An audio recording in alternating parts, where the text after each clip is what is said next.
భూమి ఆకాశముల మహాకాశములు సృజించిన మా ప్రియ పరలోకపు తండ్రి, మీకు వేలాది కృతజ్ఞతాస్తుతులు స్తోత్రములు చెల్లించుకుంటున్నాం. నాయన ఇప్పటి వరకు ప్రభు నీ వాక్కు స్వరము మేము వినున్నాం ప్రభు. తండ్రి దేవా నాయన మరొక్కసారి మమ్మల్ని దీవించు ఆశీర్వదించు ప్రభువా. తండ్రి దేవా మాతో మాట్లాడండి, మా హృదయాలతో మాట్లాడండి ప్రభువా. నాయన నీ పరిశుద్ధాత్మతో నింపండి నాయన. ఈ కాలంని వివేచించే ప్రభువా మా నాయన ప్రభా తండ్రి ఆత్మ మాకు దయచేయమని అడుగుతున్నాం తండ్రి. నాయన చివరి దినాల్లో ఉన్నాము నాయన, అంచు దినాల్లో ఉన్నాం ప్రభా తండ్రి దేవ. నాయన ప్రతి బిడ్డకి ప్రభు గ్రహించగలిగిన మనస్సు దైత్యమని అడుగుతున్నాం. ప్రభులకు ప్రభువి, రాజులకు రాజైన దేవుడివి, సర్వోన్నతుడివి నువ్వు ఏర్పరచుకున్నావు మమ్మల్ని ప్రభా. ఇదిగో నీ అధికారానికి మేము లోబడుతున్నాం. అలాగే మాకు వినగలిగిన చెవులు, గ్రహించగలిగిన మనస్సు కూడా మాకు దయచేయమని సమస్త కీర్తి ఘనత మహిమ నీకే ఆరోపిస్తూ త్వరలో రానై ఉన్న నజరేయుడైన యేసుక్రీస్తు ప్రభు శక్తి గల నామంలో అడిగి వేడుకుని పొందుకున్నాము మా తండ్రి. ఆమేన్. ఆమేన్. ఒకసారి యోహాన్ రాసిన మొదటి పత్రిక 4వ అధ్యాయము 1 నుండి చదవమా. ప్రియులారా, అనేకులైన అబద్ధ ప్రవక్తలు లోకములోనికి బయలు వెళ్ళి ఉన్నారు కనుక ప్రతి ఆత్మను నమ్మక ఆయా ఆత్మలు దేవుని సంబంధమైనవో కావో పరీక్షించుడి. యేసుక్రీస్తు శరీరధారి అయి వచ్చెనని ఏ ఆత్మ ఒప్పుకొనునో అది దేవుని సంబంధమైనది. ఏ ఆత్మ యేసును ఒప్పుకొనదో అది దేవుని సంబంధమైనది కాదు. దీనిని బట్టియే దేవుని ఆత్మను మీరెరుగుదురు. క్రీస్తు విరోధి ఆత్మ వచ్చునని మీరు వినిన సంగతి ఇదే. ఇది వరకే అది లోకములో ఉన్నది. ఆమేన్. ఆమేన్. హల్లెలూయా. హల్లెలూయా. మీరు గమనించారా ఆ మాటలు? అనేక అబద్ధ ప్రవర్తన. వాళ్ళు ఏ ఆత్మ కలిగి ఉన్నారు? క్రీస్తు విరోధి ఆత్మ. క్రీస్తు విరోధి కలిగిన ఆత్మని కలిగి ఉన్నారు. అంటే ఈ లోకంలో మెయిన్ ఆత్మలు 3 ఉన్నాయి. ఒకటి పరిశుద్ధాత్మ, రెండోది నీ ఆత్మ, తర్వాత లౌకిక ఆత్మ. ఈ 3 ఆత్మలు అన్ని దేవుడు సృష్టించిందే. కానీ ఈ తిరుగుబాటు వలన ఏమయ్యాడంటే సాతానుడు, వాడు మన జీవం గల దేవుడి నుంచి వేరేపరచాలని వాడు వేరేపరచబడ్డాడు. ఇప్పుడు మనల్ని కూడా వేరేపరచబడాలని వాడు కూడా ఏం చేశాడంటే అనేక ఆత్మలు ఆయన పుట్టించాడు. ఎలా అంటే కొన్ని భయపిచ్చే ఆత్మల్ని, క్రీస్తు విరోధి గల ఆత్మని, తర్వాత అబద్ధము ఆడే ఆత్మని, అలాగే దాస్య ఆత్మని, అలాగా అనేక ఆత్మలు బైబిల్లో ఉన్నాయి. వాడేం చేస్తాడంటే, అందుకే మనము ఏ ఆత్మ ద్వారా మనం ఆపరేట్ చేస్తున్నాం అనేది చాలా ఇంపార్టెంట్ దేవుని సంగమా. నేను ఏ ఆత్మ నడిపిస్తుందో మనము జాగ్రత్తగా, ఎందుకంటే ఆ ఆత్మ ద్వారా మనం ఇన్ఫ్లుయెన్స్ అవుతున్నామా లేదనేది మనము పరిశీలన చేసుకోవాల్సిన అవసరము ఉన్నది. ఇప్పుడు దేవుడు ఆత్మ కలిగిన వారు, వాళ్ళు ఒకటేమో ధైర్యము కలిగి ఉంటారు. వాళ్ళు పెరిగి ఆత్మతో ఉండరు అని చెప్తున్నాడు. అంటే పెరిగి ఆత్మ ఒకటి ఉంది. కానీ ప్రభు మనకిచ్చిన ఆత్మ ఏంటి? ధైర్యం గల ఆత్మ, ప్రేమ కలిగిన ఆత్మ, ఇంకా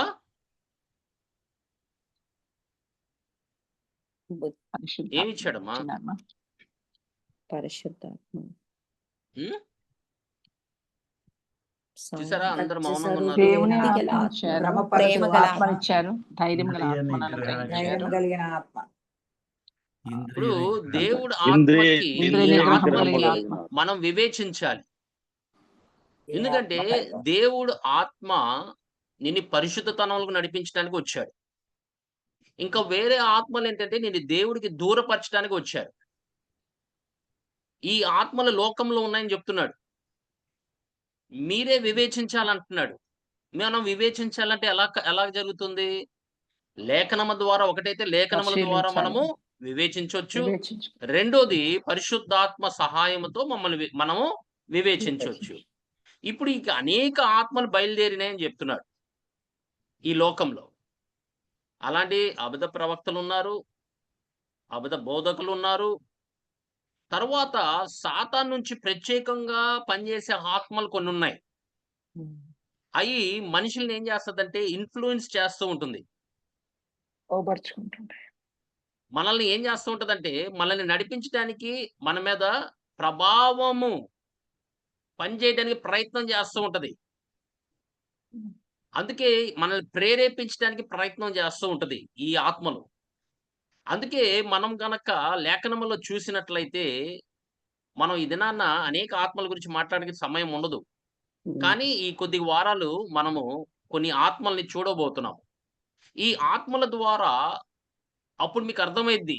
మీరు ఏ ఆత్మ కింద ఇన్‌ఫ్లూయెన్స్ అవుతున్నారనేది మనం జాగ్రత్త పరిశీలన చేసుకోవడానికి అవసరము ఉంటుంది. ఉండాలి కూడా. ఎందుకంటే మీ జీవితాన్ని మీరు పరిశీలన చేసుకోవాలి. మీరు 1 రాజుల గ్రంథము 22 అధ్యాయము 22 నుండి 23 వరకు చదవమ్మా. 22 అధ్యాయము 22 22 నుండి. అందుకతడు నేను బయలుదేరి అతని ప్రవక్తల నోట అబద్ధమాడు ఆత్మగా ఉందునని చెప్పగా ఆయన నీవు అతని ప్రేరేపించి జయము నొందుదువు పోయి ఆ ప్రకారము చెయ్యమని అతనికి సెలవిచ్చెను. యెహోవా నిన్ను ఆమేన్. గూర్చి ఏ ఆత్మ అమ్మా? అబద్ధపు అబద్ధమాడు ఆత్మ. అది అబద్ధము ఆడించే ఆత్మ ఉంది. ఆ! కొంతమంది గ్రహిస్తారు వెంటనే నేను అబద్ధం చెప్పానని వెంటనే పశ్చాత్తాపపడతారు. కొందరైతే ఆ అబద్ధంలోనే జీవిస్తూ ఉంటారు. మనుషులకి ఎప్పుడు అబద్ధాలు చెప్తూ ఉంటారు.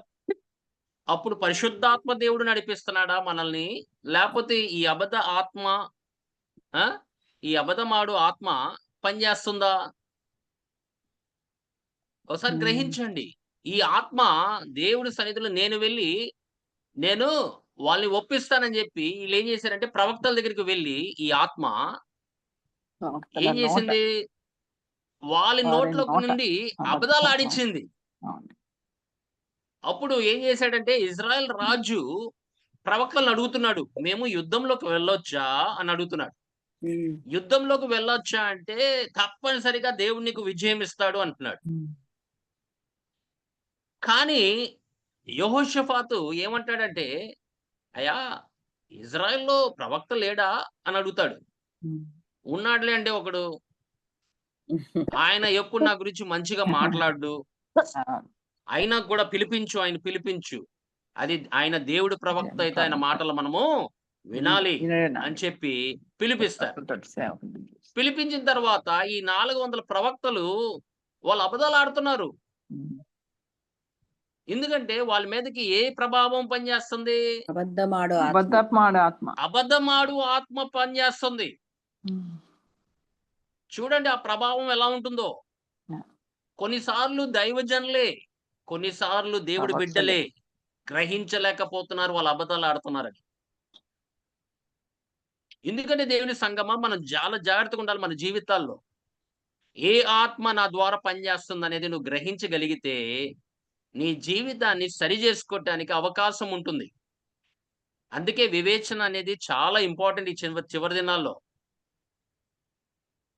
ఈ చివరి దినాల్లో దేవుని ఆత్మ ద్వారా నడిపించబడాలంటే, మనం దేవుని యొక్క ఆత్మ ద్వారా మన స్వరము వినాలి. ఆయన వాక్య ప్రకారంగా జీవించినట్లయితే, వాక్యంని స్టడీ చేసే కెపాసిటీ మీలో ఉంటే గనక, ఏమవుతుందంటే దేవుని సంగమా, ఆయన నీకు వివేచన ఇస్తాడు. ఏ ఆత్మ పనిచేస్తుందని. అందుకే ఇప్పుడు యోహాను సువార్త 8వ అధ్యాయము 44వ వచనం చూడమ్మా.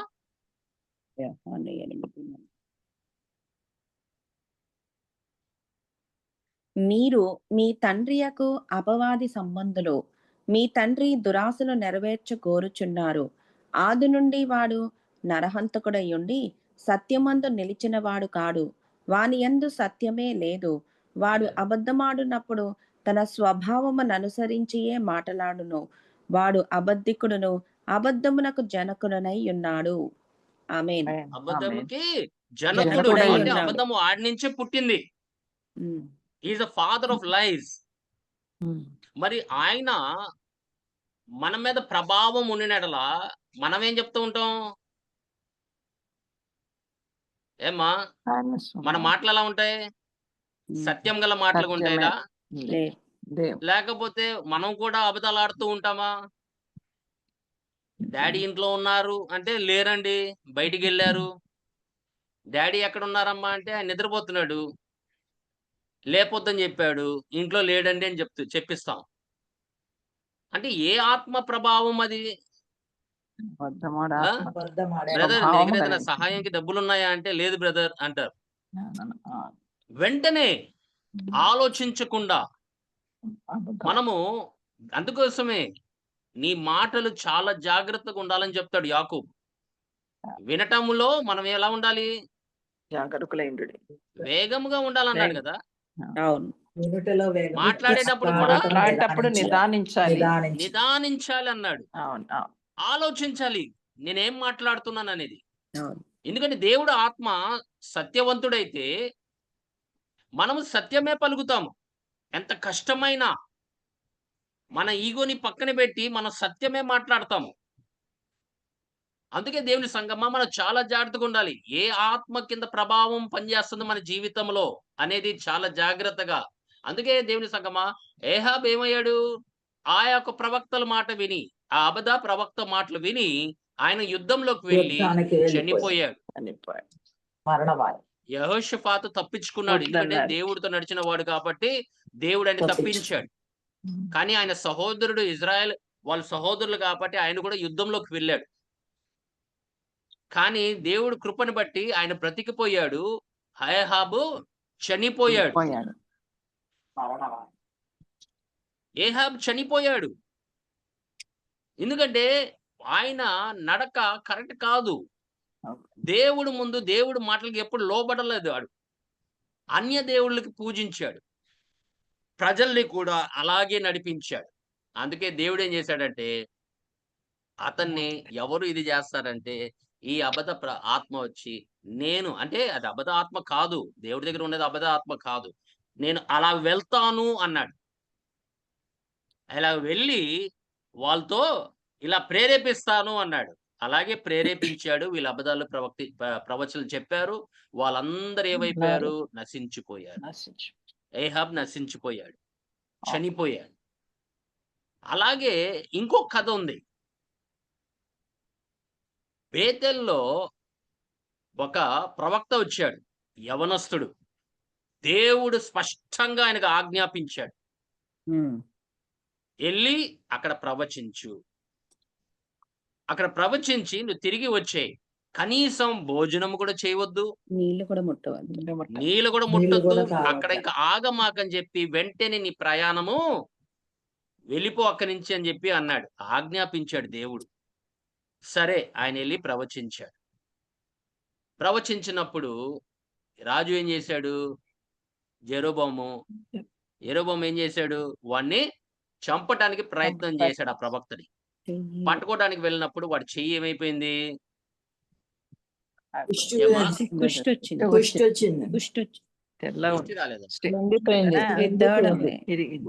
ఎండిపోయింది. మొదటి రాజుల గ్రంథము 13వ అధ్యాయము 20 నుండి 26 వరకు చదువు తల్లి. 13వ అధ్యాయము 20 నుండి 20 నుండి. వారు భోజనము చేయుచుండగా అతనిని వెనుకకు తోడుకుని వచ్చిన ఆ ప్రవక్తకు యెహోవా వాక్కు ప్రత్యక్షమాయెను. అంతటా అతడు యూదా దేశములో నుండి వచ్చిన దైవజనుని పిలిచి, యెహోవా ఈలాగు ఆజ్ఞ ఇచ్చుచున్నాడు, నీ దేవుడైన యెహోవా నీకు ఆజ్ఞాపించిన దానిని గైకొనక ఆయన సెలవిచ్చిన నోటి మాట మీద తిరుగుబడి నీవు వెనుకకు వచ్చి నీవు అచ్చట అన్నపానములు పుచ్చుకొనవలదని ఆయన సెలవిచ్చిన స్థలమున భోజనము చేసియున్నావు కనుక నీ కళేబరము నీ పితరుల సమాధిలోనికి రాకపోవునని ఎలుగెత్తి చెప్పెను. అదే ఇంకా ముందు చదవనన్నా. ముందు చదవమ్మా. 25, 26 కూడా చదువు. అంతటా వారు అన్నపానములు పుచ్చుకొనిన తరువాత అచ్చటి ప్రవక్త తాను వెనుకకు తోడుకొని వచ్చిన ఆ ప్రవక్తకు గాడిద మీద గంత కట్టించెను. అతడు బయలుదేరి మార్గమున పోవుచుండగా ఒక సింహము అతనికి ఎదురుపడి అతన్ని చంపెను. అతని కళేబరము మార్గమందు పడియుండగా గాడిద దాని దగ్గర నిలిచియుండెను. సింహమును శవము దగ్గర నిలిచియుండెను. కొందరు చూసారా దేవుని సంగమా? దేవుడి మాటకి వినపోవటానికి కారణము, దేవుడు ఇచ్చిన ఆజ్ఞ లోబడబడ్డ కారణము మనం చాలా జాగ్రత్తగా ఉండాలి. ఆయన ఆ దైవజనుడితో ఏం చెప్పాడు దేవుడు? "నువ్వు వెళ్లి ప్రవచించి నువ్వు తిరిగి వచ్చేసేయ్. అన్నం తినొద్దు, పానము తాగొద్దు, ఏమి ముట్టొద్దన్నాడు." ఆ. ఈ ప్రవక్త ముసలాయన ఒకడున్నాడక్కడ. ఆయన కుమారులొచ్చి, "అయ్యా! ఒకడొచ్చి యూదా నుంచి వచ్చాడు. ఒక దైవజనుడు. ఆయన ప్రవచిస్తున్నాడు" అని చెప్తే, ఈ ముసలాయన ఏం చేశాడంటే, ఆయన కూడా ప్రవక్త అంట. కానీ దేవుడు ప్రవక్త అయితే కాదు. అప్పుడు బేతెల్‌లో ఆ దినాల్లో యెరొబెయాము ఏం చేశాడంటే, నానా విధాలుగా మనుషుల్ని జీవం గల దేవుడి నుంచి తప్పించాడు. వాళ్ళు నడకని మొత్తం మార్చేశాడు. అన్యులుగా మార్చేశాడు. అన్యులుగా మార్చిన తర్వాత దేవుడు ఆయన మీద చాలా కోపం ఉండింది. అందుకే ఈ ప్రవక్తని పంపించాడు. ఏం జరగబోతుంది అనేది దేవుడు తన మాటల ద్వారా ప్రకటించాడు. అయినా ఈ ముసలాయన ఏం చేశాడంటే, ఈ యవనస్తుడైన ప్రవక్తని ఇంటికి తీసుకెళ్ళాడు. ఇంటికి తీసుకెళ్ళి ఆయన్ని ఒప్పించాడు. "భోంచేయి పర్లేదు. దేవుడు నాతో మాట్లాడాడు ఇప్పుడు. నాతో నీది అయిపోయింది. నీ మాట్లాడాడు. పని అయిపోయింది. ఇప్పుడు నువ్వు కూర్చొని నాతో తినొచ్చు." చూసారా? ఆ. ఆయన ప్రవక్త అంటున్నాడు. ప్రవక్త అబద్ధాలు చెప్పడం ఏంటి? చెప్తున్నాడు. ఆయన చెప్పిన తర్వాత ఈయన కనీసము వివేచించాలి కదా! దేవుడిచ్చిన ఆజ్ఞ మళ్ళీ తిరిగి దేవుడు ఎందుకు ఇలా మాట్లాడతాడు? దేవుడు నన్ను ధైర్యపరిచిన వాడు మళ్ళీ తిరిగి నాకెందుకు భయపిస్తాడు? మీరెప్పుడైనా గమనించారా? దేవుడు మనతో మాట్లాడిన తర్వాత కాదు, కాదు, అది కాదు, అది కాదు, ఇప్పుడు మార్చేస్తానని చెప్పడు దేవుడెప్పుడు. చెప్పరు. ఒక్కసారి దేవునితో మాట్లాడినప్పుడు అది సత్యము. అది గ్రహించాలి. మోసగించే ఆత్మలు అనేక ఉన్నాయి ఈ లోకంలో. ఈయన ఏం చేశాడంటే భోంచేసి లోపల పరిశుద్ధాత్మ వచ్చి ఈ ముసలాయన్ని ప్రేరేపించాడు. ప్రవచించడానికి ఆయన ఒక ప్రవచన ఇచ్చాడు. "నీవు" అని ఈ యవనస్తుతో మాట్లాడుతాను, "నా ఆజ్ఞలకి లోబడలేదు కాబట్టి ఇప్పుడు నువ్వు వెళ్తుండగా నువ్వు చనిపోతావు."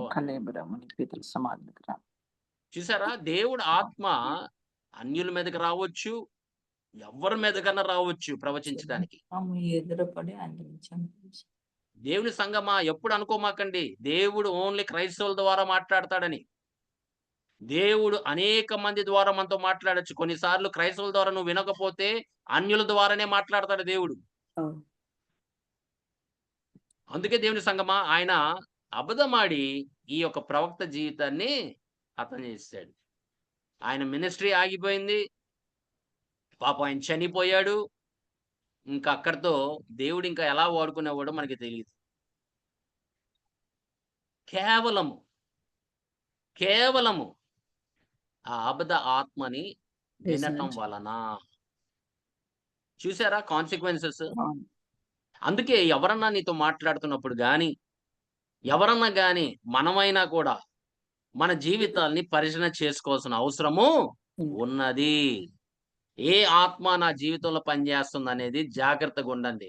సత్యం మాట్లాడుతున్నావా? అబద్ధాలు మాట్లాడుతున్నావా? అనేది ఒక్కసారి గ్రహించండి దేవుని సంగమా. ఆమేన్. ఆయన అబద్ధికుడు, సాతానుడు. వాడి ఆత్మలన్నీ నీ ద్వారా అబద్ధాలు చెప్పిస్తాయి, ప్రేరేపిస్తాయి. వాళ్ళ ప్రభావం నీ మీద ఉండకూడదు. పరిశుద్ధాత్మ దేవుడే నిన్ను నడిపించాలి. పరిశుద్ధాత్మ దేవుడు అందుకోసమే జాగ్రత్తగా వినాలి మనం. దేవుని యొక్క వాక్యముని ఏం చేస్తాడు? ఇలా రాసినరా అని మనది ఒప్పించినట్లు చేస్తాడు. దేవుడు చెప్పినా కూడా వాడు అవ్వని మోసగించాడు. దేవుడు చెప్పాడు. మోసగించాడు. ఎందుకంటే వాడు అబద్ధికుడు. దేవుడు సత్యము గల మాటలు మాట్లాడితే దేవుడు అలా చెప్పాడా దేవుడు అని చెప్తే ఆమెకు డౌట్ వచ్చి తినేసింది. చూసారా? కానీ ఆమె గనక దేవుడి యొక్క మాటల మీద నిలబడి ఉంటే వాళ్ళు ఎంతమంది ఈ ఆత్మ ద్వారా ప్రేరేపించబడ్డారు. కయీను ఆదికాండం 4:9 నీ తమ్ముడైన హేబేలు యెహోవా నీ తమ్ముడైన హేబేలు ఎక్కడున్నాడని కయీనును అడుగగా అతడు నేనెరుగను, నా తమ్మునికి నేను కావలివాడనా అనెను. చంపిన వాడు నేను ఎరగనంటున్నాడు ఇప్పుడు. ఉమ్. మరి ఏ ఆత్మ పని చేస్తుంది? అబద్ధమాడ. సారా 18వ అధ్యాయము చూడమ్మా, 15వ వచనం. 18, 15. సారా భయపడి నేను నవ్వలేదని చెప్పగా ఆయన అవును నీవు నవ్వితివనెను. చూసారా? దేవుని సంగమా, నోట్లోంచి ఏం వస్తుందనేది ఆలోచించాలి. వెంటనే నేను నవ్వలేదని చెప్తుంది. దేవుడు చెప్తున్నాడు నువ్వు నవ్వావన్నాడు. లేదయ్యా నేను నవ్వలేదని చెప్తుంది. అబ్రహాము 2 సార్లు అవును. ఈ సేరా నా బట్టలు వాషింగ్ సహోదరి. మిషన్. దేవుని సంగమా, వీళ్ళందరూ దేవుడు వాక్యంలో ఉన్నవారే. ఇషాకు రెబెక్కని నా సహోదరిని చెప్పాడు. యాకోబు లాబాన్ని మోసగించాడు. రాహేలు ఆమె ఏం చేసింది? లాబాను ఇక్కడ ఉన్న దేవుళ్ళు ఎవరు తీసుకెళ్లారంటే నాకు తెలియదు అని చెప్పింది. తెలీదు. ఆమె తీసుకెళ్ళింది. అవును. ఆ విగ్రహాలు తీసుకుంది ఆమె, కానీ అబద్ధాలు చెప్పింది. కొన్నిసార్లు మనం తప్పించుకోవటానికి మనం సత్యాన్ని వాడము, మనం అబద్ధాలే వాడతాం. ఏంటంటే ఆ క్షణంలో తప్పించుకోవటానికి. కానీ సత్యము మాట్లాడేవాడు పరిశుద్ధాత్మ ద్వారా మాట్లాడతాడని గ్రహించాలి మనం. పరిశుద్ధాత్మ దేవుడు మనం నడిపించేటప్పుడు మాక్సిమం గా ఆలోచించి మాట్లాడాలి. మనం తొందరపడకూడదు. అవును నేను తీసుకున్నాను, ఇదిగో తిరిగి ఇచ్చేస్తున్నానని చెప్తే అయిపోయేది అక్కడతో.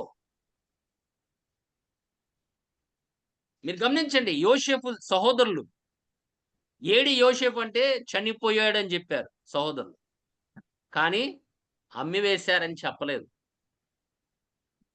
మరి వీళ్ళందరూ ఎవరు? దేవుడి బిడ్డలు గారా? దేవుడి బిడ్డలే. ఏమా పోతిఫర్ భార్య అబద్ధం. అవును. ఆమె అబద్ధాలాడలా? ఆడింది. అవునండి. మరి ఆరోను ఆ విగ్రహం తయారు చేసినప్పుడు నేను కాదు వాళ్ళని చెప్తున్నాడు ఆయన. అవును. సంసోను, దావీదు ఆ. అబిమెలెక్తో అబద్ధాలాడాడు. నాకు తెలియదు.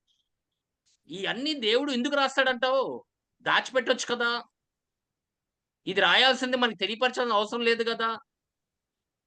కానీ దేవుడు అలాంటి వాడు కాడమ్మా, ఉన్నట్టు ఉన్నట్టుగా చెప్తాడు. తప్పున అందుకోసం వాక్యముని మీరు నమ్మొచ్చు. ఆ. మనం ఇవన్నీ చూసి మనం నేర్చుకోవటానికే, జాగ్రత్త పడటానికే ఇవన్నీ మనకి రాయబడి ఉందని చెప్తున్నాడు. మరి పేతురు 3 మార్లు బొంకారు. అననే సఫేరా తీసుకోండి, వీళ్ళందరినీ తీసుకోండి. కొత్త నిబంధనలో కూడా ఆ. ప్రభుని నమ్ముకున్న వారే కదా పేతురు, అననే సఫేరా ప్రభుని నమ్ముకున్న వారే కదా. మరి ఎలా దేవుని సంగమా?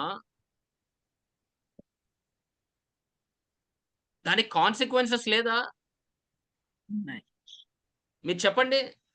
ఏమైపోయారు? సత్యం మాట్లాడి అవునండి మేము అమ్మాము, మా స్థలం అమ్మాము, మేము కొద్దిగా ఉంచుకున్నాము, ఇదిగో మిగతాది మేము తీసుకొచ్చి ఇచ్చామంటే బాగుండేది కదా. ఇదే వచ్చిందని చెప్తే ఎలా అంటమ్మా? ఇలాంటి ఎంతమంది ఉన్నారు దేవుని రాజ్యంలో? ఏమా ఇలా ఎంతమంది ఉంటారు? మనం ఆ యొక్క సమస్యని తప్పించుకోవటానికి అబద్ధాలు చెప్తాం. ఆ క్షణము ఏం మాట్లాడుతున్నామో కూడా మనకి గ్రహించలేకపోతున్నాము. సామెతల గ్రంథం 12వ అధ్యాయం 22వ వచనం చూడమ్మా. సామెతలు 12:22 అన్నా? 12:22. అబద్ధమాడు పెదవులు యెహోవాకు హేయములు, సత్యవర్తనులు ఆయనకిష్టులు. ఆమేన్. ఆమేన్. ఆమేన్. బైబిల్ ఏం చెప్తుంది? అబద్ధమాడు పెదవులు పెదవులు యెహోవాకు యెహోవాకు హేయములు. హేయములు. ఏయము అంటున్నాడు. మనం అలా కంటిన్యూ అబద్ధాలు ఆడుతుంటే మనం ఆయనకి ఇష్టడా? లేకపోతే మనం చేసే పనులు ఏమో ఆయనకి సన్నిధిలో మనం నిలబడలేకపోతున్నాము సత్యముతో. ఆ పని తప్పించుకోవటానికో, ఆ యొక్క స్థితిని తప్పించుకోవటానికో, లేకపోతే ఏదో ఒకటి అబద్ధాలాడి ఆ పరిస్థితిని మనం మార్చేస్తాం. దేవుని సంగమా, అందుకే దేవుడు మన ప్రార్థన ఆలకించకపోవటానికి కారణము చాలా ఉన్నాయి దేవుని సంగమా. ఆ! కొలస్సీ రాసిన పత్రిక 3వ అధ్యాయం 9వ వచనంలో ఏం చెప్తున్నాడో చూడమ్మా. 3:9 ఒకరితో ఒకడు అబద్ధమాడకుడి, ఏలయనగా అబద్ధము ఆడకుడి, ఆడుకుడి. ఆడకూడదు. ఆ! ఏలయనగా ప్రాచీన స్వభావమును దాని క్రియలతో కూడా మీరు పరిత్యజించి జ్ఞానము కలుగు నిమిత్తము దానిని సృష్టించిన వాని పోలిక చొప్పున నూతన పరచబడుచున్న నవీన స్వభావమును ధరించుకొని ఉన్నారు. ఆమేన్. ఆమేన్. ప్రభు నామానికి మహిమ కలుగునుగా. ఇప్పుడు నువ్వు పాతవాడు కాదు, నువ్వు నూతన సృష్టి అయి ఉన్నావు. ఆ పాత స్వభావం, అబద్ధాలు చెప్పే స్వభావము, మోసగించే స్వభావము, అయన్నీ పక్కన పెట్టేసేయమంటున్నాడు. విడిచిపెట్టేసేయ్. ఇప్పుడు నువ్వు ఒక నూతన సృష్టి అయి ఉన్నావు. దాని ప్రకారం నడువు అంటున్నాడు. ఆ! ప్రకటన గ్రంథం 21:8.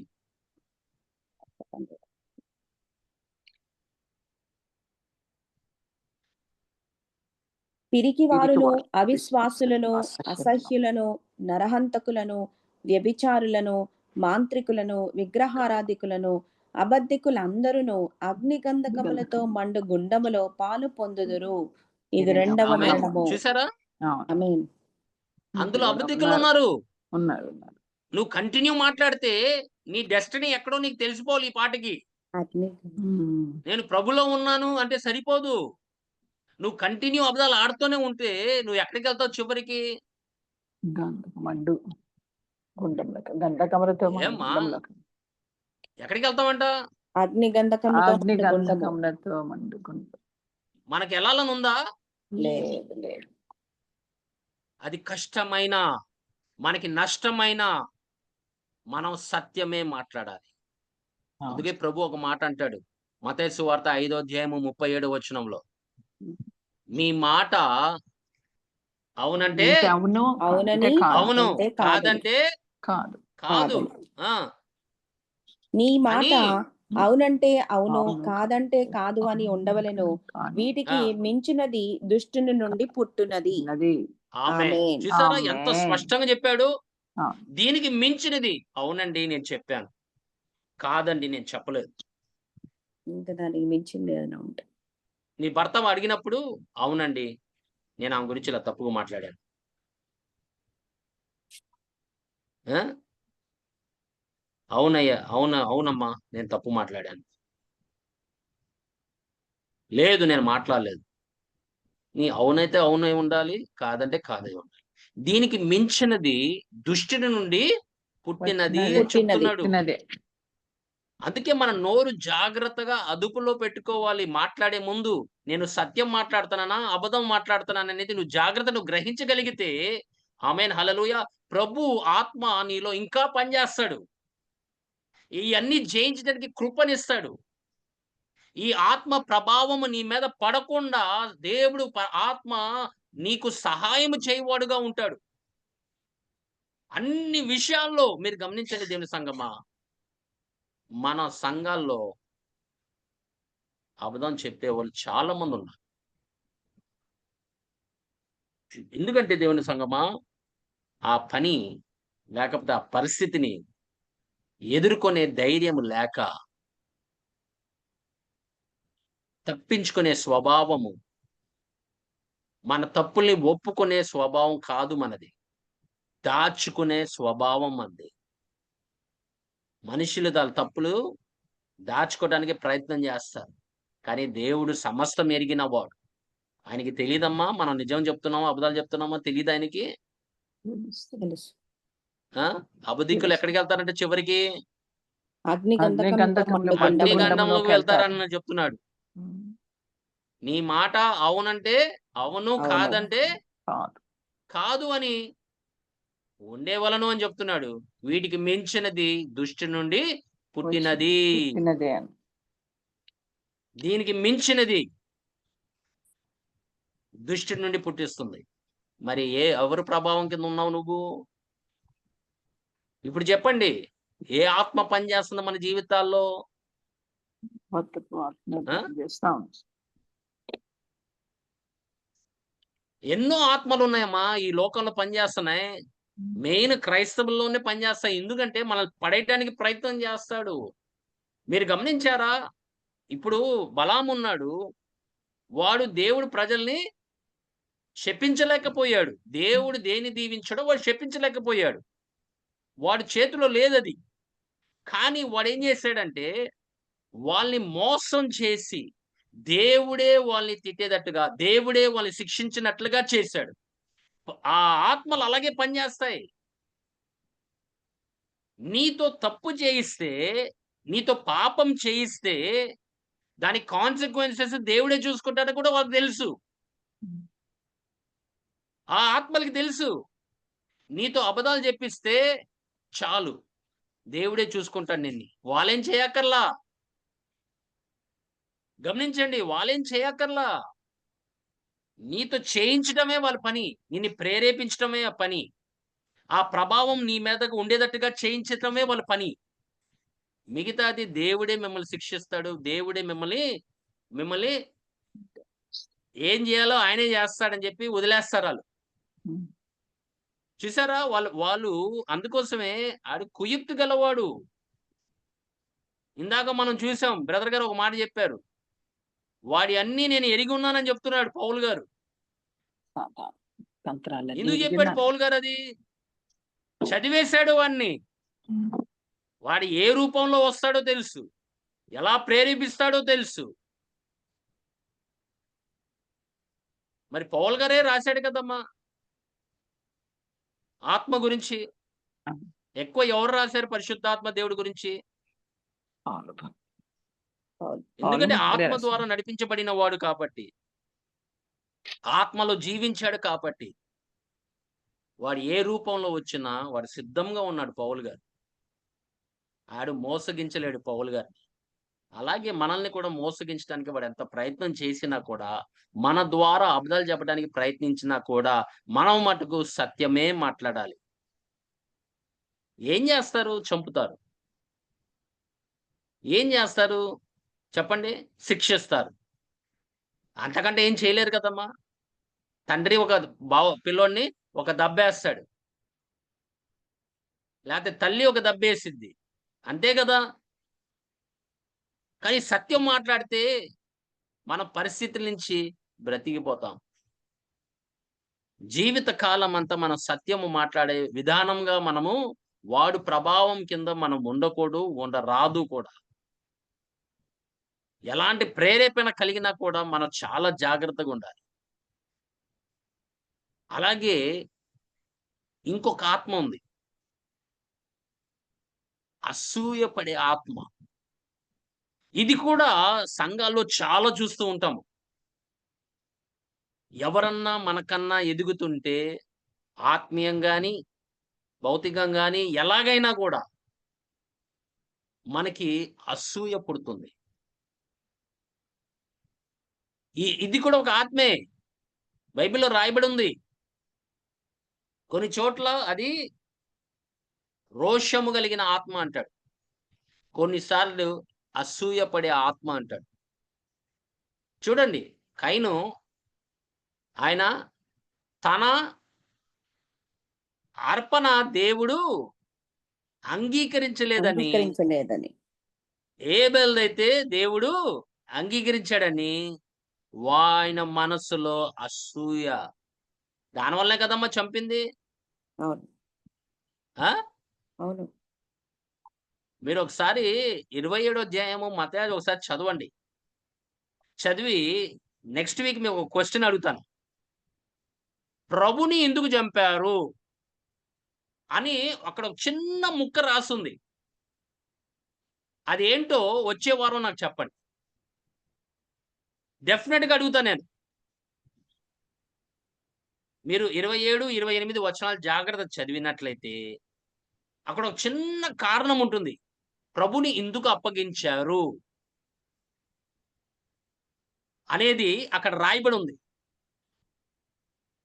అందుకే బైబిల్ ఏం చెప్తుందంటే సామెతల గ్రంథము 27:4 ఒకసారి చూడమ్మా. సామెతలు 27.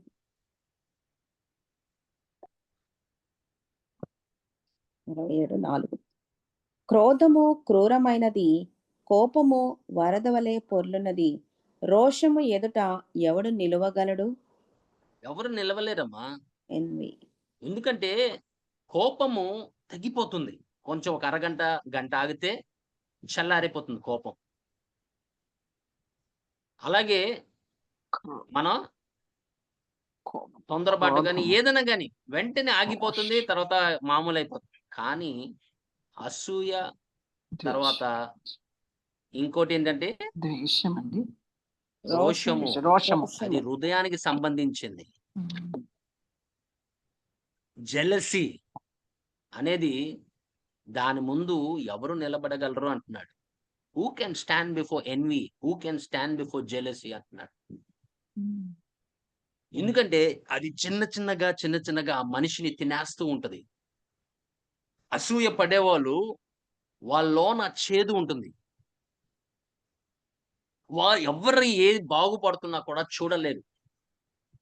దేవుడు ఒక మనిషిని ఆయన లేవనెత్తుతున్నాడంటే చూడలేరు. దేవుడు ఒక చిన్నవాడిని వాడుకుంటున్నాడంటే చూడలేరు. ఎందుకంటే వాళ్ళు ఇన్ని సంవత్సరాల నుంచి చేయలేనిది ఒక చిన్న పిల్లోడు వచ్చి చేశాడనుకోండి, ఏమవుతుంది? మరి ఇన్ని సంవత్సరాలు నేను పరిచర్యలో ఉన్నాను కదా. దేవుడు ఎవనన్నా వాడుకుంటాడమ్మా. దేవుడు ఎవరి ద్వారానా మాట్లాడతాడు. అది ఆయన రాజ్యం, ఆయన ఇష్టం. ఎవరినన్నా వాడుకుంటాడు, ఎవరికన్నా కృపా వరాలు ఇస్తాడు. నమ్మినెడలా ఆత్మని అనుగ్రహిస్తాడు. నమ్మినెడలా ఆయన నమ్ముతున్నాడు, దేవుడు ఆయన బ్లెస్ చేస్తున్నాడు. నువ్వు నమ్మితే ఇస్తాడు కదా. ఎందుకు మనం అసూయపడాలి?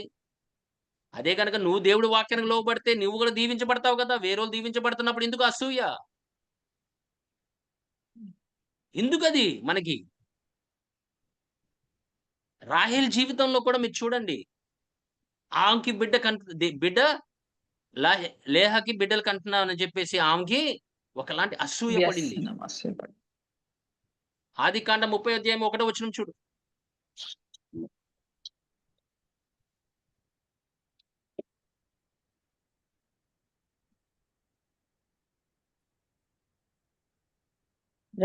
రాహేలు తాను యాకోబునకు పిల్లలు కనకపోవుట చూచి తన అక్కయందు అసూయపడి యాకోబుతో, నాకు గర్భఫలము నిమ్ము, లేని యెడల నేను చచ్చెదనెను.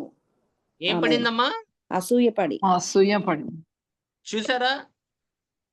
అదే విశ్వాసం ఉంటే దేవుడు నాకు కూడా ఇస్తాడు.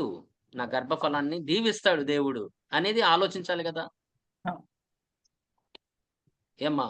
ఇద్దరు అక్క చెల్లెలే కదమ్మా. ఇప్పుడు ఆమె బిడ్డ బాగుపడాలన్నప్పుడు వేరేవాళ్ళ బిడ్డలు కూడా బాగుపడాలని చూడాలి కదమ్మా. మరి వేరే బిడ్డలు బాగుపడుతున్నప్పుడు మన అసూయపడడం ఏంటి? వాళ్ళకి మంచి పెళ్లి సంబంధాలు వస్తే మనకి అది సరిగ్గా రాకపోతే దేవుడు ఏది ఇచ్చినా కూడా మంచిదేనమ్మా. మనం బయట రూపం చూస్తాం అంతే, లోనది చూడము.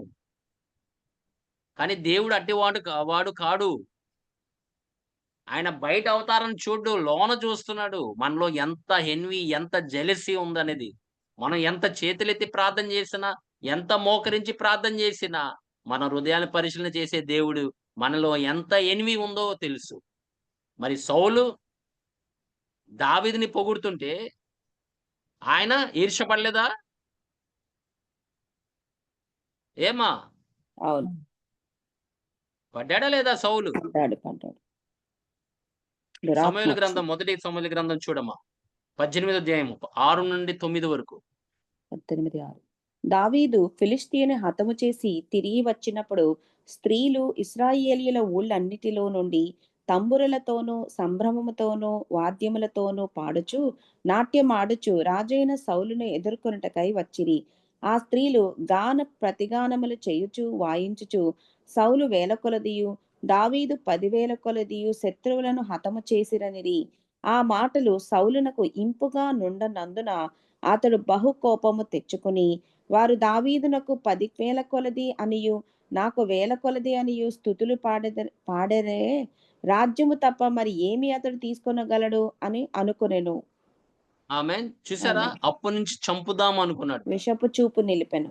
ఎప్పుడు దొరికిన అవకాశము చంపుదాం. అసూయ అలా చేస్తదమ్మా మనల్ని. మనం నిజంగా చంపపోయినా, మనం క్యారెక్టర్ వైస్ చంపుతాం మనుషుల్ని. ఆళ్ళ క్యారెక్టర్‌ని చంపేస్తాం మనం.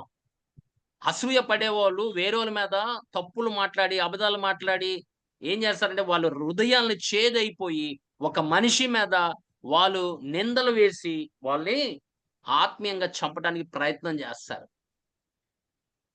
మిరియాము, ఆరోను కూడా మోషేని చూసి ఈర్ష్యపడ్డారు. దేవుడు నీతోనేనా మాట్లాడేది? ఆ! దేవుడు నీతోనేనా మాట్లాడేది? మాతో మాట్లాడ్డా? చూడండి వాళ్ళ హృదయాలు ఎలా ఉన్నాయి చూడండి దేవుని సంగమా. అలాగే మన జీవితాన్ని పరిశీలన చేయాలి. మనలో కూడా ఈ అసూయ పడే ఆత్మ ప్రభావము నాలో ఉందా అని అడగండి. వెంటనే దాని నుంచి విడుదల మీరు పొందాలి. ప్రభావం నుంచి నువ్వు బయటికి రావాలి. అసూయ పడమాక. దేవుడు ఎవరినన్నా లేవనెత్తగలడు. ఎవరినన్నా దీవించగలడు. అది ఆయన ఇష్టం అమ్మా. వాళ్ళ జీవితాలు చూస్తున్నాడు ఆయన.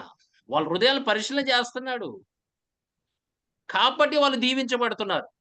నేను కూడా అలాగే నడిచిన యెడల దేవుడు నన్ను కూడా దీవిస్తాడనే ఆలోచన ఎందుకు రాదమ్మా మనకి? ఆ! కోరా అంతే కదా మోషేని. ఆ లీడర్‌షిప్ చూసి ఆయన నాయకుడిగా చూడలేకపోయారు. ఈర్ష్య. ఒక నాయకుడు ఆయన నడిపిస్తుంటే వాళ్ళు నడిపించాలనుకున్నారు. ఈర్ష్య, అసూయ చూసారా? పొజిషన్స్ వలన అసూయ పడేవాళ్ళు చాలా మందున్నారు. సంఘాల్లో ఉన్నారు, బయట ఆఫీసులో ఉన్నాయి. దేవుడు నన్ను లేవనెత్తే దినం రాదా? ఏమ్మా? ఏమ్మా చెప్పండి. దేవుడు మిమ్మల్ని లేవనెత్తడా? వస్తుంది. మరెందుకు అసూయ? ఒకళ్ళు బాగుపడుతుంటే మన హృదయంలో గుచ్చుకుంటుంటుంది. నిన్న కాక మొన్న వచ్చాడు భాషల్లో మాట్లాడుతున్నాడు. నిన్న కాక మొన్న వచ్చాడు పరిశుద్ధాత్మ దేవుడు వచ్చాడు. ఇలాగా అనేక మంది హృదయాల్లో ఏమున్నాయో దేవుడికి తెలీదమ్మా. నిన్న కాక మొన్న వచ్చాడు దేవుడి వాక్యం బాగా స్పష్టంగా చెప్తున్నాడు. నిన్న కాక మొన్న వచ్చాడు దేవుడు ఆయన ద్వారా అద్భుత కార్యాలు చేస్తున్నాడు. లేకపోతే ఆయన ద్వారా అద్భుత కార్యాలు చేస్తాడు.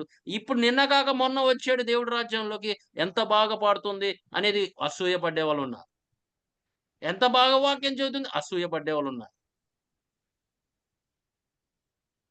చూడండి. ఆ ఆత్మ నీ మీద ప్రభావము ఉండడానికి వీలు లేదు. లేదు దేవుని సంగమా. మనం దేవుడి బిడ్డలము. మీరు మోకరించి ప్రార్థన చేయండి. మీరు దేవుడికి ఇష్టడుగా జీవించండి. మీరు దేవుడు దగ్గరవ్వండి. చాలు. మిగతాది ఆయన చూసుకుంటాడు. మనం ఎవరి మీద అసూయ పడటం గాని, ఈర్ష్య పడటం గాని ఉండటానికి వీలు లేదు.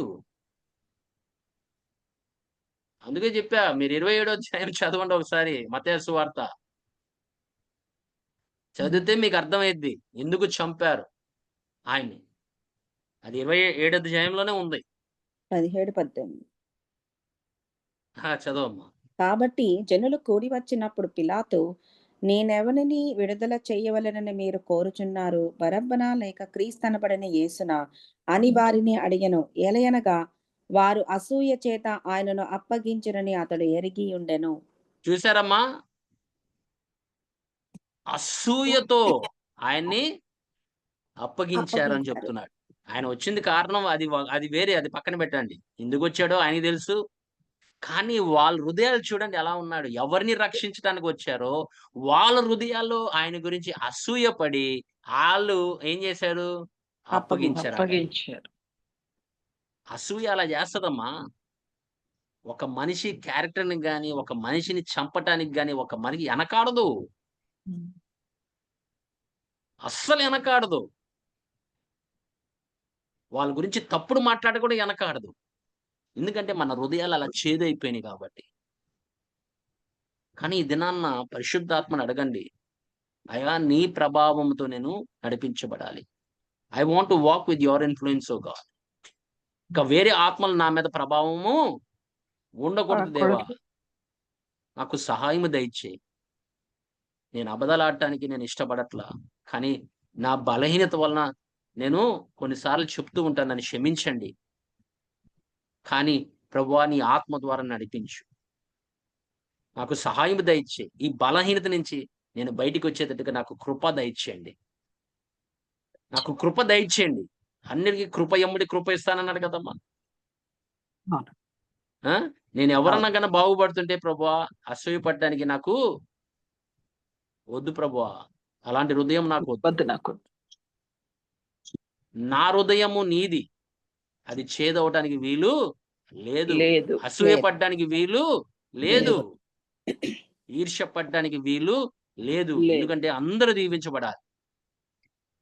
దేవుడి సన్నిధిలో అందరూ దీవించబడాలి. అందరు దేవుడు లేవనెత్తాలనే హృదయము మనం కలిగుండాలి. ఆ! అలాంటి హృదయాల్నే దేవుడు చూస్తున్నాడు. అందుకని ఇంకా పరిశీలన చేస్తున్నాడమ్మా. అలాంటోళ్ళు ఉంటారా అని. దావీదే కాదు. మనల్ని కూడా చూస్తున్నాడు. ఆయన హ్మ్. హృదయము మనం కలిగి ఉన్నామని ఇప్పటికి చూస్తున్నాడు. అపోస్తల కార్యం 13 అధ్యాయం 45 వచనం చూడమ్మా.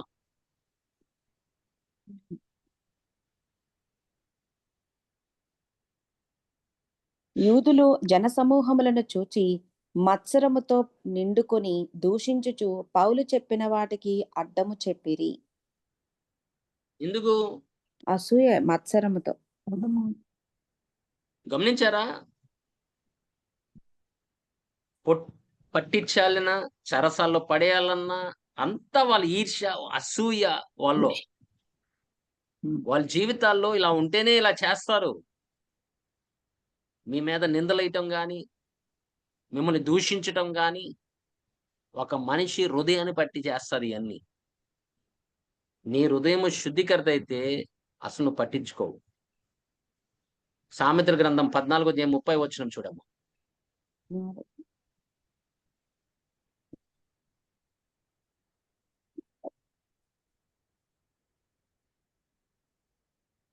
సాత్వికమైన మనస్సు శరీరమునకు జీవము, మత్సరము ఎముకలకు కుళ్ళు.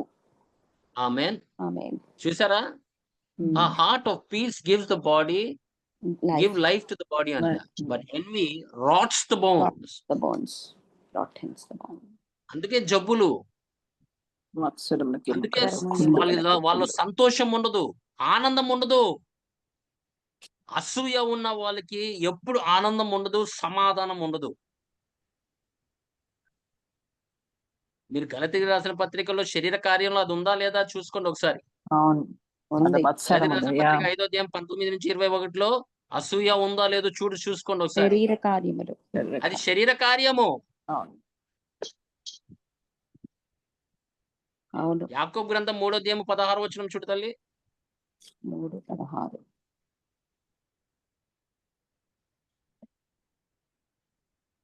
ఏలయనగా మత్సరమును వివాదమును ఎక్కడ ఉండునో అక్కడ అల్లరియు ప్రతి నీచ కార్యమును ఉండును. ఆమేన్. చూసారా? అవును. స్పష్టంగా చెప్తున్నాడు కదమ్మా. అవును. ఆ! అల్లరియు ప్రతి నీచ ఎక్కడ కార్యములు ఉంటాయో అక్కడ ఏముంటుందంట? మత్సరమును నీచ వివాదములు ఎక్కడ కార్యములు ఉండును ఉంటాయంట. అక్కడ. అల్లరి, నీచ అల్లరియు కార్యం. ప్రతి నీచ కార్యంలో ఉండును. హ్మ్. అది అవసరమమ్మా మన గృహంలో? హ్మ్. లేతే శాంతి సమాధానంతో నింపబడి ఉండాలా? దేవుడి యొక్క ఆత్మ, దేవుడి యొక్క దూతలు వాళ్ళు సంచరించాలా లేదా మన గృహంలో? అవును. అలాంటి చోట్ల ఎందుకుంటాడమ్మా? మనం బిడ్డల్ని చూస్తే అసూయ. ఎవరన్నా బాగుపడుతుంటే అసూయ. ద్వేషిస్తాం.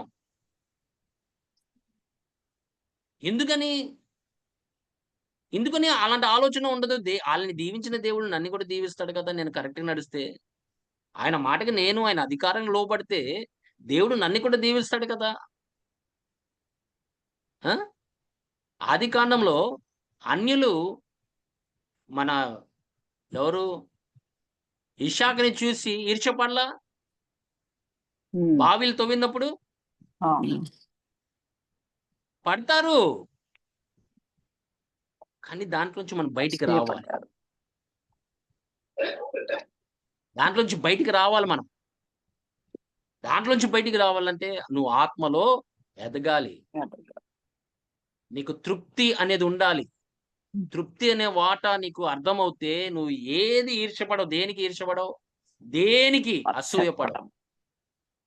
నాకు దేవుడిచ్చిన దాంట్లో నేను తృప్తిగా ఉన్నానమ్మా. ఈ దినాన మనకు 2 పూట్ల భోజనం, 3 పూట్ల భోజనం పెడుతున్నాడు. గృహం ఇచ్చాడు. అన్నీ ఇచ్చాడు. ఆయన సన్నిధి ఇచ్చాడు. ఇంకా మనకేం కావాలమ్మా? ఇంకా ఎవరైనా బాగుపడుతుంటే అసూయపడతామేనా మన జీవితం అంతా? ఒక్కసారి ఆలోచించండి. ఎవరన్నా పిల్లలు బాగుపడుతున్నా మనం చూడలేకపోతున్నామే. దేవుడు మన ముందు ఎవరైనా లేవనెత్తుతుంటే మనం చూడలేకపోతున్నామే. ఆ! దావీదమ్మా చిన్నవాడు. ఎంత ఆటంకాలు ఆయన జీవితంలో. అసూయ. యోసేపుని అసూయ. దేవుడు ఆయనతో మాట్లాడుతున్నాడని కళల ద్వారా మాట్లాడుతున్నాడు. దర్శనాల ద్వారా మాట్లాడుతున్నాడు. యోసేపుని ఆయన కళల గురించి చెప్పినప్పుడు వాళ్ళు అసూయపడి ఆయన అమ్మటానికి ప్రయత్నం చేశారు. దావీదుని కనీసం నాకు ఒక తమ్ముడున్నాడు. ఇంతమందిని అడిగావు కదయ్యా సమూయేలు. ఇంకో వ్యక్తి ఉన్నాడు అని చెప్పారా? లేదు. ఆడంటే అసూయ. ఇష్టం లేదు. దావీదంటే పడేది కాదు వాళ్ళ కుటుంబంలో. కానీ సమూయేలు అడిగే వరకు ఇంకా ఎవరైనా ఉన్నారా? ఇంకా ఎవరైనా ఉన్నారా? అంటే ఉన్నాడులెండి ఒకడు. ఆయన గొర్రెల కాపరి అన్నాడు. అయితే తీసుకురా అన్నాడు. చూసారా? మనిషి దృష్టిలో, దేవుడి దృష్టిలో తేడా చూసారా? మనుషుల దృష్టిలో యూ కెన్ బి నథింగ్. కానీ దేవుడి దృష్టిలో ఆమేన్. నువ్వు ఆయన బిడ్డవి. ఆయన కుమార్తెవి, కుమారుడివి. దేవుడి దృష్టిలో నువ్వు ఏమై ఉన్నావు అది ఇంపార్టెంట్ అమ్మా. మనిషి ఈ దినాన నువ్వు వాళ్ళతో మంచిగా ఉంటే నీ గురించి మంచిగా మాట్లాడతారు. ఒక చిన్న తేడా చేసిందా ఇంకంతే సంగతులు. దేవుడి దృష్టిలో మనం ఏమై ఉన్నామని అది ఇంపార్టెంట్ మనకి. అసూయపడాల్సిన అవసరము లేదు. ఇలాంటి ఎన్ని ఆత్మలు పనిచేస్తున్నాయమ్మా. సంఘాల్లో పనిచేస్తున్నాయి. మనుషులు గ్రహించలేకపోతున్నారు. ఏ ఆత్మ కింద ప్రభావం పనిచేస్తుంది నా జీవితంలో అనేది. లేకపోతే అబద్ధాలు ఎందుకు ఆడతారు? పాపాలు ఎందుకు చేస్తారు? ఆ! బూతులు ఎందుకు మాట్లాడతారు? ఆ! ఎందుకు ద్వేషిస్తారు? ఎందుకు కోపగిస్తారు? లేకపోతే దేవుడు ఆత్మఫలం ఇవ్వడానికి కారణం ఏంటి? అసూయ పడకూడదంటే మనకు దీర్ఘశాంతం కావాలి. మనకు కూడా దేవుడు సమాధానం దీవిస్తాడని కావాలి. నీకు దీర్ఘశాంతం కావాలి. దేవుడు ఒక దినాన నన్ను కూడా వాడుకుంటాడని ఒక దీర్ఘశాంతం కావాలి. దేవుడు నా బిడ్డల్ని కూడా లేవనెత్తాడని ఒక దీర్ఘశాంతం కలిగిన వాడుగా ఉండాలి. ప్రార్థన చేస్తుండు. కంటిన్యూ చేయి. లేకపోతే ఆత్మఫలం ఎందుకమ్మా మనకి? అయన్నీ జయించడానికే కదా! అలాంటి స్వభావాలను అది అన్ని ప్రాచీన స్వభావం. అది కూడా మనం ఏం చేస్తామంటే ఈ నూతన సృష్టిలోకి అదే స్వభావం కలిగి వస్తూ ఉంటాం. అదే ఈ మొత్తం కారణం ఏంటంటే ఆ ఇంపాక్ట్ అనేది మన నూతన సృష్టిలోకి మనం చూపిస్తుంటాం మన పాత స్వభావం. అసలు ఆ నూతన స్వభావం అనేది కనబట్ల చాలా మందిలో. కొంతమంది దేవుడి కృపను బట్టి వాళ్ళు దేవుడికి ఇష్టడుగా జీవిస్తున్నారు. ఎందుకంటే వాళ్ళకి లోక సంబంధమైన వాటి మీద ఆశ లేదు వాళ్ళకి. ఆ విధంగా మనం జీవించగలిగితే దేవుని సంగమా, ఈ ఆత్మల ప్రభావం నుంచి మనం బయటపడగలం. అబద్ధాలు చెప్పవు. అసూయ పడవు. లేకపోతే ఏమవుతుందంటే ఈ ఆత్మల ద్వారా మనం పాపాలు చేయిస్తది. దేవుడిని దూరపరచడానికి ప్రయత్నం చేస్తది. కానీ మనము దేవుని యొక్క జ్ఞానముతో, పరిశుద్ధాత్మ సహాయముతో, దేవుని వాక్యము సహాయముతో మనం నడిచేవారుగా ఉండాలి. మనం వాక్యము చదివే కొద్దీ పరిశుద్ధాత్మ దేవుడు ఈ క్వాలిటీస్ నీలో ఉన్నాయో లేదో కూడా మనకి తెలియపరుస్తాడు. ఎందుకంటే అద్దం లాంటిది అంటున్నాడు వాక్యము. ఆ వాక్యం ముందు మనం నిలబడినప్పుడు మనం ఏమై ఉన్నామో ఆ వాక్యం తెలియపరుస్తుంది కాబట్టి వెంటనే మనం పశ్చాత్తాపడి దాన్ని జయించే కృప మనం దేవుని అడగాలి. అప్పుడు మనం ఏది జరిగినా కూడా మన జీవితంలో అసలు nothing will move you. Nothing should move you because God is on your behalf. Is fighting on your behalf. Is working on your behalf. So don't, amen, lie. Don't let the spirit of lies influence you. Don't let the spirit of jealousy influence you. ఆ influence అనేది మన మీద ఉండకూడదు. ఆ ప్రభావం మన మీద ఉండకూడదు. మనం దేవుడి ఆత్మ ద్వారా నడిపించబడాలి. అందుకోసమే మీరు వినేటప్పుడు జాగ్రత్త వినండి. మాట్లాడేటప్పుడు మటుకు జాగ్రత్తగా ఆమేన్ మాట్లాడండి. ఆలోచించి మాట్లాడండి. ఆమేన్. దేవుడు మిమ్మల్ని జాగ్రత్తగా ఆయన గమనిస్తున్నాడు. దేవుడు నన్ను చూస్తున్నాడు, పరిశీలన చేస్తున్నాడు అనేది ఎప్పటికీ మర్చిపోమాకండి. ఆ విధంగా మనం జీవించగలిగితే మనం ఆచితూచిన అడుగేయవచ్చు. అడుగేసేటప్పుడు చాలా జాగ్రత్తగా వేస్తాం. మాట్లాడేటప్పుడు గాని, ఏదైనా గాని, ఏ విషయంలో అయినా గాని ఆలోచించి చేస్తాం. ఇది దేవుడికి ఇష్టమా? కాదా?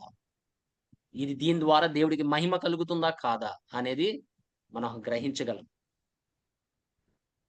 ఇంకా మిగతా ఆత్మల గురించి మనం ఇంకా వచ్చే వారం అన్ని చూసుకుంటూ ఉంటాం. కానీ దేవుని సంగమా, ఈ 2 ఆత్మలు ప్రభావములు మన మీద ఉందా లేదా అనేది గమనించండి.